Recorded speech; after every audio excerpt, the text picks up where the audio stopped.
Hello friends, again welcome to my YouTube channel TVL coaching. जी हाँ friends, आपने जो थंबनेल देखा है, थंबनेल में जो लिखा हुआ है एकदम सही लिखा है। आप इस वीडियो में पॉलिटेक्निक पारा मेडिकल एंट्रेंस एग्ज़ाम 2020 से रिलेटेड जितने भी बायोलॉजी से रिलेटेड ऑब्जेक्टिव क्वेश्चन पूछे जाते हैं उसी सब का आप अध्ययन कीजिएगा। तो इसके पहले हम 5 लगातार और वीडियो पॉलिटेक्निक पारा मेडिकल एंट्रेंस एग्ज़ाम के लिए डाल चुके हैं। ऐसे तो ये वीडियो 9th क्लास के बायोलॉजी से बनाया गया है, लेकिन यह वीडियो पॉलिटेक्निक पैरामेडिकल के लिए काफ़ी अनिवार्य है। तो वीडियो को शुरू करने से पहले मैं आपको बता दूं, आप मेरे चैनल पर नए हैं तो मेरे चैनल को सब्सक्राइब कर लीजिए और नोटिफिकेशन बेल को ऑन कर लीजिए ताकि प्रत्येक वीडियो का नोटिफिकेशन आपको मिले और आप मेरे वीडियो से लाभ उठा सकें। तो लगातार मेरे वीडियो से पर बने रहिए और इस वीडियो से लाभ उठाइए। तो देखते हैं फर्स्ट क्वेश्चन क्या बोल रहा है। फर्स्ट क्वेश्चन स्क्रीन पर है। सवाल है, रुक्षांश की अधिकता जो होती है वह किस में होती है? तो जो हम मवेशियों को रुक्षांश खिलाते हैं उसकी जो मात्रा होती है, घास भूसा और चोकर में जो मात्रा होती है रुक्षांश की मात्रा होती है। याद रखना है, घास भूसा चोकर में रुक्षांश की अधिकता होती है। सेकंड क्वेश्चन है, नेपियर एक प्रकार का है। तो नेपियर क्या है? नेपियर को हम खरपतवार भी कह सकते हैं या इसको हरा चारा भी कह सकते हैं। इसके इसी तरह और भी नेपियर, हाथी घास, दरवा, मोथा, बथुआ, ये सब जो है ये सब खरपतवार का उदाहरण है। थर्ड क्वेश्चन है, दुधारू पशुओं को रोग एंथ्रेक्स किसके कारण होता है? तो बैक्टीरिया जीवाणु के कारण दुधारू पशुओं में एंथ्रेक्स नामक बीमारी होती है जो कि बहुत ही खतरनाक होती है। फोर्थ नंबर क्वेश्चन है, कृत्रिम यानी बनावटी तरीके से उन्नत नस्ल के वीर्य इकट्ठा करना क्या कहलाता है? तो इसको हम वीर्य सेचन कहते हैं और वीर्य को सेचन करने के लिए एक बैंक होता है जिसको हम वीर्य बैंक भी कहते हैं। इस तरह हम आगे बढ़ते हैं अगले प्रश्न की ओर। अगला सवाल है, ब्लैक माइनोर्का जो एक नस्ल है वह किसकी नस्ल है? तो यह जो है मुर्गी की नस्ल है। किसकी नस्ल है? मुर्गी की। नेक्स्ट क्वेश्चन है, भारतीय नस्ल साहिवाल या स्विट्जरलैंड की नस्ल ब्राउन स्विस से विकसित की गई संकर नस्ल की गाय का क्या नाम है? तो उस गाय का नाम है करण स्विस। अगला प्रश्न है, पॉमफ्रेट क्या है? तो पॉमफ्रेट जो है एक समुद्री मछली का उदाहरण है। 8 नंबर क्वेश्चन है, शहद का निर्माण जो करती है कौन करती है? तो कार्यकर्ता मधुमक्खी करती है। कार्यकर्ता मधुमक्खी को हम सेवक मधुमक्खी भी कह सकते हैं। यही मधुमक्खी छत्ता में शहद का निर्माण करती है। इस तरह हम आगे बढ़ते हैं अगले प्रश्न की ओर। अगला प्रश्न है, विज्ञान की वह शाखा जिसके अंतर्गत पालतू पशुओं के भोजन, आवास, स्वास्थ्य, प्रजनन आदि पक्षों का अध्ययन किया जाता है उसको हम क्या बोलते हैं? तो उसको हम पशुपालन कहते हैं। मतलब पशुपालन के अंतर्गत इन सभी का हम अध्ययन करते हैं। सेकेंड नंबर क्वेश्चन है, हमारे देश में एक गाय प्रति वर्ष औसतन कितना दूध देती है? तो इसका राइट ऑप्शन हो जाएगा 200 kg। मतलब हमारे देश में एवरेज के अनुसार एक गाय साल में मतलब 365 दिन में 200 kg ही मात्र दूध देती है। अब आप सोचेंगे कि 365 दिन में 200 kg देती है, सवाल गलत लग रहा है, लेकिन सवाल बिल्कुल सही है। इस सवाल को हम एवरेज के अनुसार लेके चलेंगे। जो गाय दूध देती है उसको भी लेकर चलेंगे, जो गाय दूध नहीं देती है उसको भी लेकर चलेंगे। और यही बात की जाए अमेरिका स्विट्जरलैंड की, तो अमेरिका में एक गाय प्रति वर्ष 3000 से 3500 लीटर दूध देती है। तो वहाँ की जो गाय होती है वह संकर नस्ल की होती है, जर्सी होती है, और वह जो होती है उसको प्रचुर मात्रा में आहार मिलता है। लेकिन हमारे यहाँ प्रचुर मात्रा में मवेशियों को आहार नहीं मिलता है। बढ़ते हैं नेक्स्ट क्वेश्चन की ओर। अगला सवाल है, हमारे देश में प्रति वर्ष औसतन प्रति व्यक्ति भोजन के रूप में मांस की खपत कितनी है? तो इसका राइट ऑप्शन हो जाएगा मात्र 131 ग्राम। कितना होता है? 131 ग्राम। मतलब एक आदमी भारत में साल भर में 150 ग्राम भी मांस नहीं खाता है। अब कोई बोलेगा कि सर हम एक सप्ताह में इतना खा लेते हैं। अरे भाई, जो खाता है उसको भी लेकर चलना है और जो नहीं खाता है उसको भी लेकर चलना है। इसमें एवरेज की बात हो रही है। और यही बात करें अमेरिका की, तो अमेरिका में 3118 ग्राम मांस खाते हैं लोग। फोर्थ क्वेश्चन है, हमारे देश में भोजन के रूप में अंडे की प्रति वर्ष प्रति व्यक्ति खपत कितनी है? तो मात्र 6। मतलब भारत में साल में एक आदमी औसत के अनुसार कितना अंडा खाता है? तो मात्र 6। और बात की जाए अमेरिका की तो कितना हो जाएगा? 295। तो वहाँ के रोज़ खाते होंगे और वहाँ पर खाने वाले बहुत होंगे, हमारे यहाँ खाने वाले बहुत कम हैं, सब नहीं खाते हैं। नेक्स्ट क्वेश्चन है, इनमें कौन भारतीय नस्ल की गाय है? तो राइट ऑप्शन हो जाएगा थारपाकर जो है भारतीय नस्ल की गाय है। बाकी ये तीनों जो गाय दिख रही है ये तीनों विदेशी नस्ल की गाय है। 6 नंबर क्वेश्चन है, इनमें कौन बंधिया बनाए गए नर है? बंधिया बनाए गए नर है तो सांड राइट ऑप्शन हो जाएगा। बैल को बंधिया बना दिया जाता है तो बैल ही सांड के रूप में परिवर्तित, सॉरी गलती आंसर है बैल, जो इसका राइट ऑप्शन होगा बैल।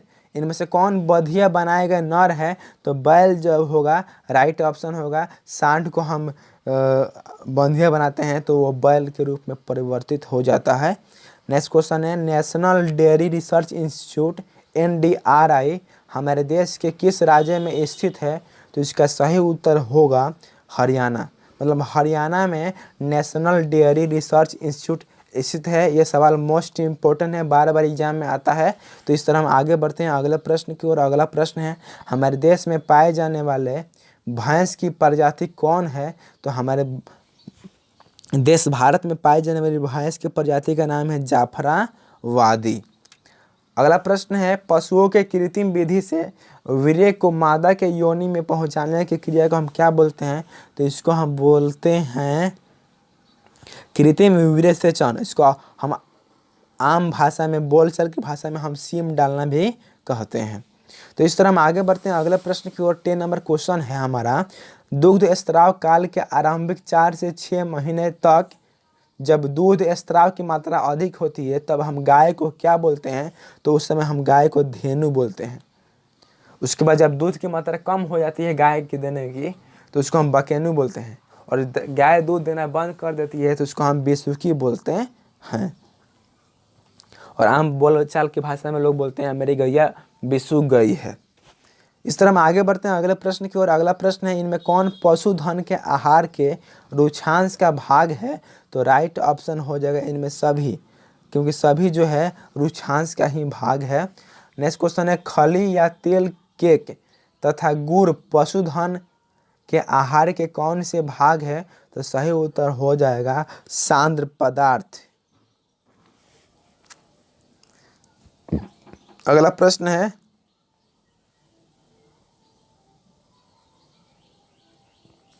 हमारे देश में दूध के औसत टन उत्पादन में कमी के कारण क्या है? तो सही उत्तर होगा इनमें सभी, क्योंकि इन तीनों का अभाव है। निम्न स्तर का आहार हम देते हैं, हरा चारा एवं अन्य पौष्टिक आहार की कमी है, उन्नत नस्ल के दुधारू पशु का भी अभाव है, इसलिए इनमें सभी जो होगा राइट ऑप्शन होगा। अगला प्रश्न है, पशुधनों में क्षय रोग यानी टीबी इनमें किसके कारण होता है? तो पशुओं को भी टीबी होता है, क्षय रोग। तो इसका राइट ऑप्शन हो जाएगा जीवाणु। हमारे शरीर में भी जीवाणु के कारण टीबी होता है और पशुओं के शरीर में भी जीवाणु के कारण ही टीबी होता है। तो इस तरह हम आगे बढ़ते हैं। आई थिंक आप समझ रहे होंगे। नेक्स्ट क्वेश्चन को देखते हैं। अगला प्रश्न है, इनमें किसे कुक्कुट पालन में सम्मिलित नहीं किया जाता है? कुक्कुट पालन में इसमें किसको हम सम्मिलित नहीं करेंगे?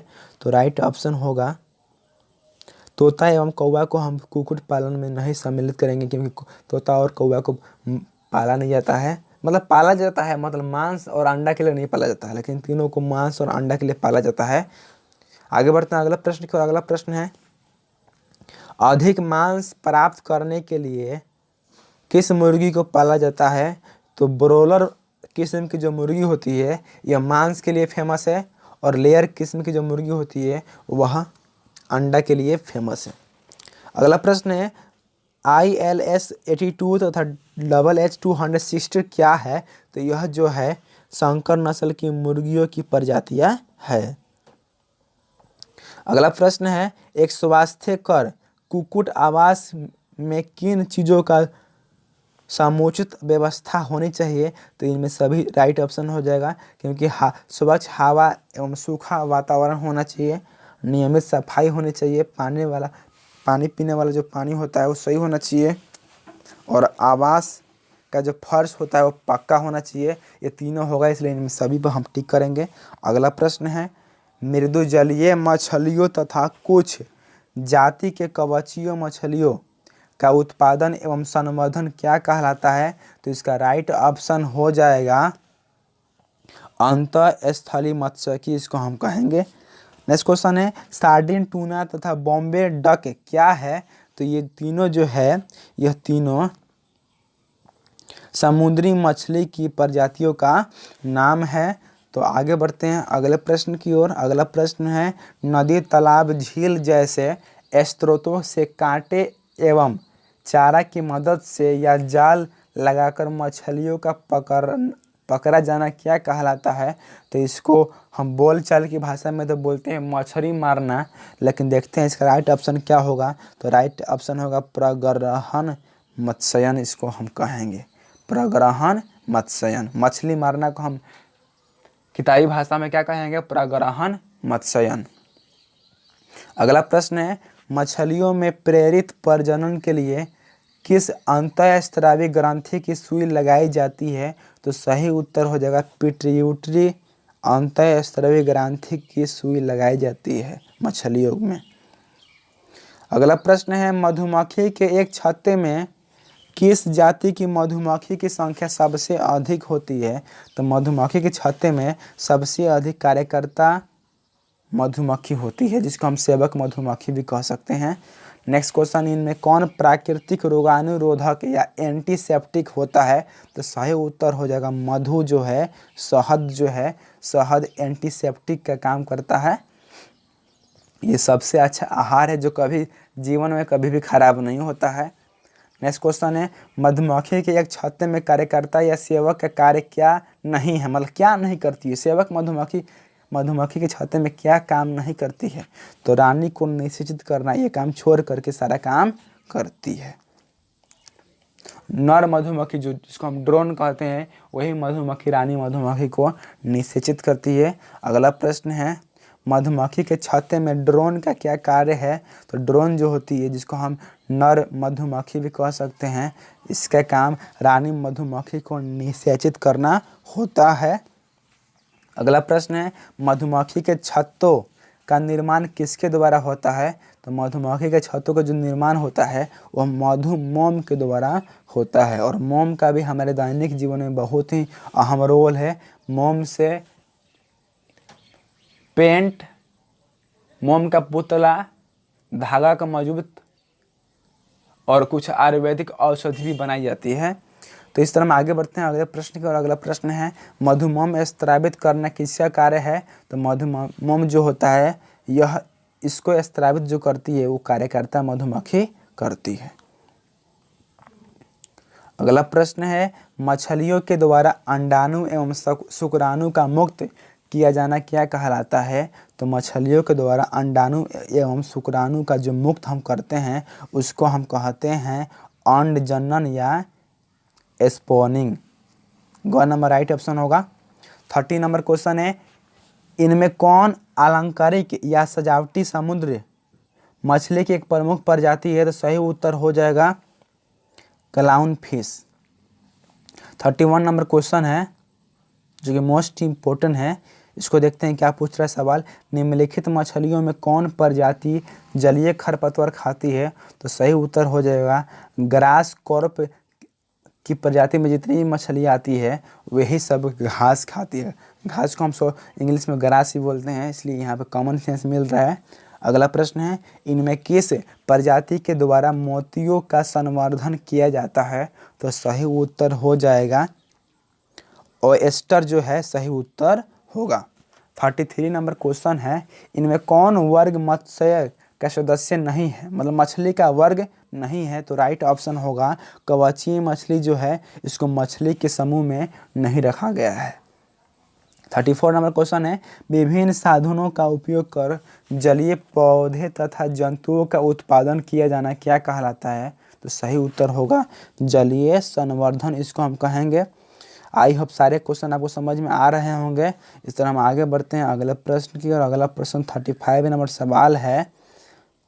सवाल है निम्नलिखित में से कौन कुक्कुटों का होने वाला एक भयंकर संक्रामक रोग है? तो इसका राइट ऑप्शन होगा रानीखेत जो है कुक्कुटों में होने वाला बहुत ही डेंजर रोग है। और कुक्कुट हम किसको बोलते हैं? मुर्गी का बच्चा, हंस का बच्चा, बत्तख के बच्चा को हम कुक्कुट कहते हैं, टर्की के बच्चा को कुक्कुट कहते हैं। नेक्स्ट क्वेश्चन है, पशुधनों को दिए जाने वाले हरा चारा का प्रकार जो होता है कौन सा होता है? राइट ऑप्शन होगा इनमें सभी नेपिया, रोडस घास, सूडान घास सब जो है खरपतवार का ही, हरा चारा का ही उदाहरण है, इसलिए इनमें सभी जो होगा राइट ऑप्शन होगा। अगला प्रश्न है 37 नंबर, निम्नलिखित में कौन पशुधनों में किए जाने वाले कृत्रिम विरेचन का चरण नहीं है? तो सही उत्तर हो जाएगा अत्यंत उच्च तापक्रम पर वीर्य का परिरक्षण जो होगा राइट ऑप्शन होगा। नेक्स्ट क्वेश्चन है, पशुधनों को सामान्य संक्रामक रोगों से बचाने के लिए किया जाने वाला आवश्यक उपाय क्या है? तो पशुधनों को संक्रामक बीमारी से बचाने के लिए हम क्या करेंगे? तो समय समय पर उनको टीका लगवाएंगे। 39 नंबर क्वेश्चन है जो कि इस चैप्टर का सेकेंड लास्ट क्वेश्चन है, निम्नलिखित में कौन मुर्गियों की देसी नस्ल नहीं है? तो सही उत्तर होगा इसका देसी नस्ल नहीं है तो विदेशी नस्ल जरूर होगी। तो 39 का सही उत्तर हो जाएगा ससेक्स जो है राइट ऑप्शन होगा। लास्ट क्वेश्चन है, इनमें किसके आहार में खनिज के पूर्ति के लिए बोन मील, सीप या पत्थर का चूर्ण तथा नमक मिलाना चाहिए? तो इसका सही उत्तर हो जाएगा कुक्कुट, क्योंकि मुर्गी जो होता है वो पत्थर भी खाना पसंद करता है। तो इस तरह 9th का 1 से 6 तक chapter by chapter objective question खत्म हुआ। अब हम इसका ग्रुप वाइज एक और वीडियो बनाएंगे। इसके बाद हम 10th क्लास के चैप्टर बाय चैप्टर बायोलॉजी का ऑब्जेक्टिव क्वेश्चन बनाएंगे जो कि बिहार पॉलिटेक्निक एंट्रेंस एग्जाम के लिए काफ़ी अनिवार्य है। तो मिलते हैं नेक्स्ट वीडियो में, तब तक के लिए नमस्कार, जय हिंद, जय भारत। मिलते हैं अगले वीडियो में, धन्यवाद।